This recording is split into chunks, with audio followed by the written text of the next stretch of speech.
Good morning बच्चों। मैं doctor Sita Choubey, मनोविज्ञान शिक्षिका, मारवाड़ी कॉलेज रांची। बच्चों, ये क्लास 12th क्लास के बच्चों के लिए है ना। उन्हें पिछले क्लास में मैंने आपको ह्यूमन इन्वायरमेंटल रिलेशनशिप बताया। आज मैं आपको different perspectives of human environment relationship के बारे में मैं आपको बताऊंगी। मानव पर्यावरण संबंध के विभिन्न परिप्रेक्ष्य या दृष्टिकोण क्या होते हैं, उसके संबंध में आपको बता रही हूँ। देखिए, मानव तथा पर्यावरण के बीच अन्योन्याश्रय संबंध होता है।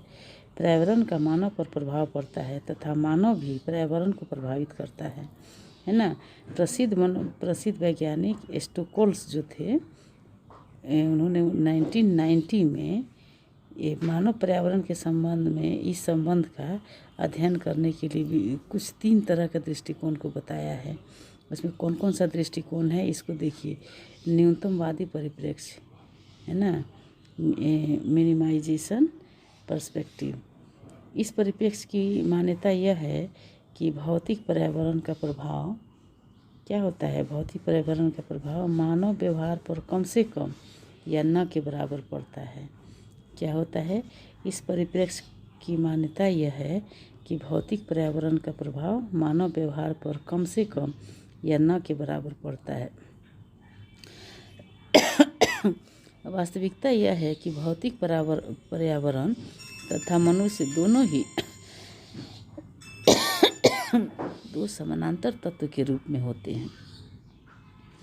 यही कारण है कि भौतिक पर्यावरण का प्रभाव मनुष्य के व्यवहार पर बिल्कुल ही नहीं पड़ता है ना।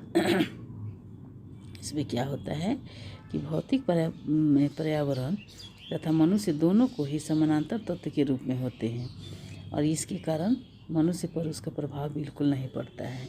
दूसरा है साधनात्मक या नैमित्तीय परिप्रेक्ष्य, इंस्ट्रूमेंटल पर्सपेक्टिव।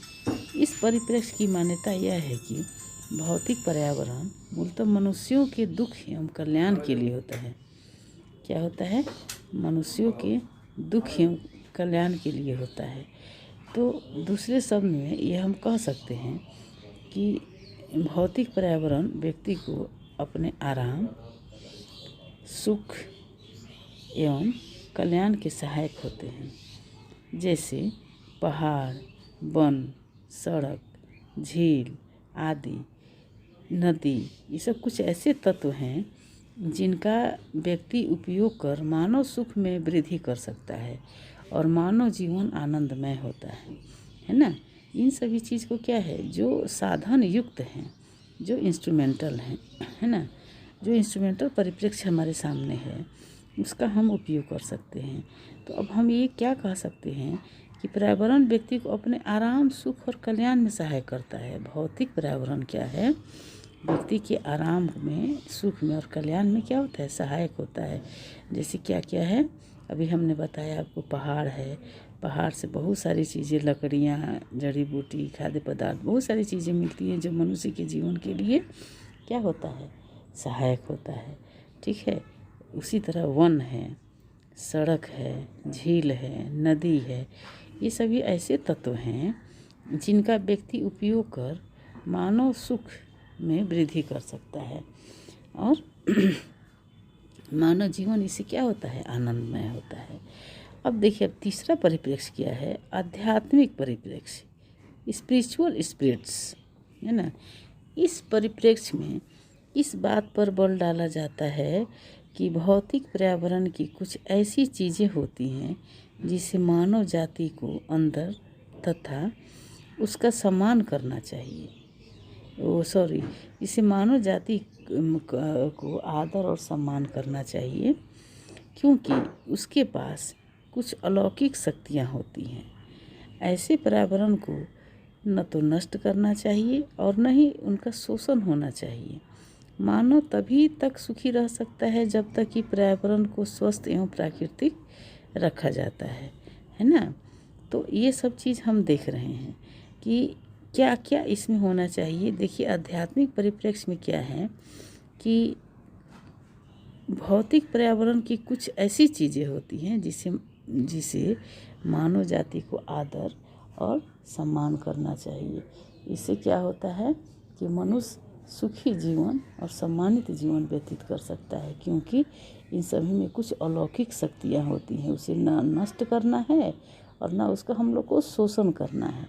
तो इसीलिए जितना हम इसे बचा करके रखेंगे या जितना उसका सम्मान करेंगे तो उतना ही व्यक्ति उसमें सुखी रह सकता है। तो इसीलिए पर्यावरण को सुरक्षित, संरक्षित और सम्मानित रखना बहुत ज़रूरी है, तभी व्यक्ति स्वस्थ और अच्छी तरह से रह सकता है। देखिए, पौराणिक भारतीय विचारधारा इस आध्यात्मिक परिप्रेक्ष्य का समर्थन करती है, जिसका जीता जागता दो प्रमुख उदाहरण हमारे देश में उपलब्ध है। और क्या क्या है? राजस्थान का बिश्नोई समुदाय, समझ रहे हैं ना, राजस्थान का बिश्नोई समुदाय है तथा झारखंड का चिपको आंदोलन। इन दोनों के बारे में आप लोग जानते भी होंगे या पेपर वगैरह में देखे होंगे, सुने होंगे, है ना।